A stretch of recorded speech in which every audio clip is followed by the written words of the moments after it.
অতীত জামানার একটা ঘটনা আমাদেরকে নবীজি শুনাইছে, মন দিয়ে শোনেন। ক্বালা রাজুলুন, এক ব্যক্তি মনে মনে নিয়ত করছে, লা তাসাদ্দাকান্না বিসাদাকা, আমি আজকে রাত্রে সদকা করব, এই নিয়ত করছে একটা লোক।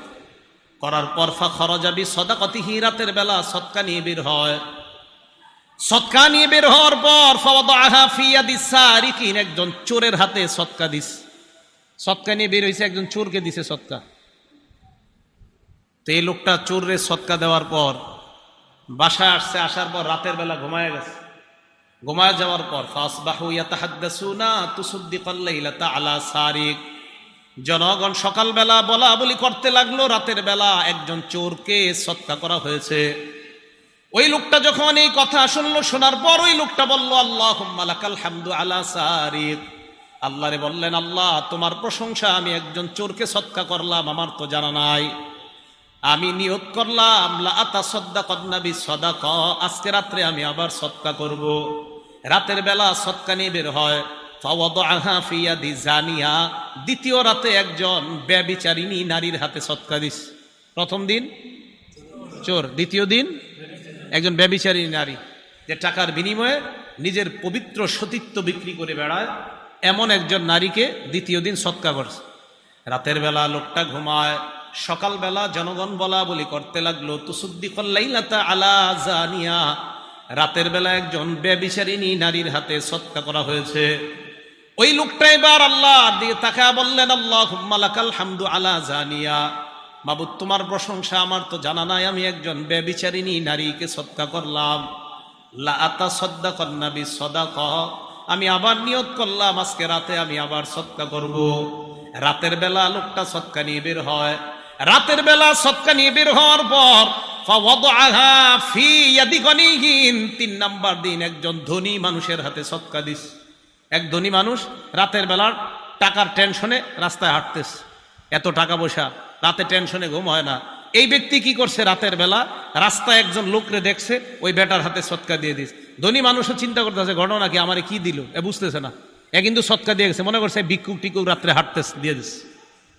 রাতের বেলা ঘুমায় গেছে।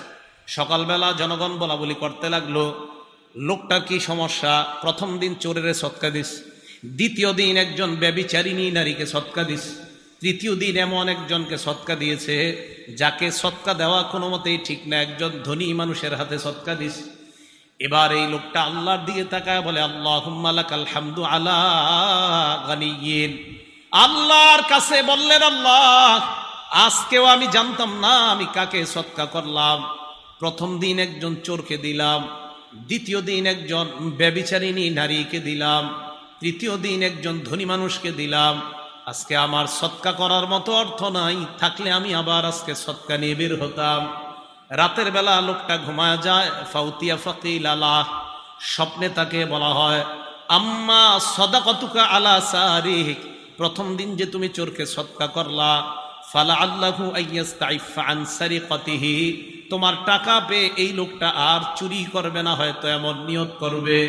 দ্বিতীয় দিন ব্যভিচারিণী নারীকে তুমি সদকা করলা, ফালা আল্লাহা আন তাস্তাইফা আন জিনাহা, এই নারীটা টাকার লোভে মূলত তার সতীত্ব বিক্রি করত। তোমার সদকার টাকা পাওয়ার পর নারীটা হয়তো চিন্তা করবে, আমি তো টাকার জন্য আমার সতীত্ব বিক্রি করতাম, টাকা তো কিছু পেয়ে গিয়েছি, আমি কেন আবার আমার নিজের সতীত্ব বিক্রি করব।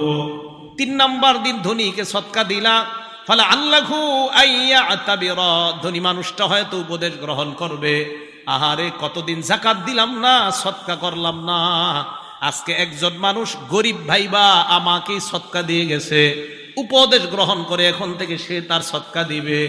স্বপ্নে জানায়া দেওয়া হয়, আমল আল্লাহর জন্য তুমি করেছিলা, কার কাছে দিয়েছ তোমার জানা নাই, আল্লাহ তোমার 3টা সদকা কবুল করে নিয়েছে। তাহলে আমাদের ইবাদত কার জন্য হতে হবে? আল্লাহর জন্য পরিশুদ্ধ হতে হবে, তাহলে আল্লাহ কবুল করে নেবেন।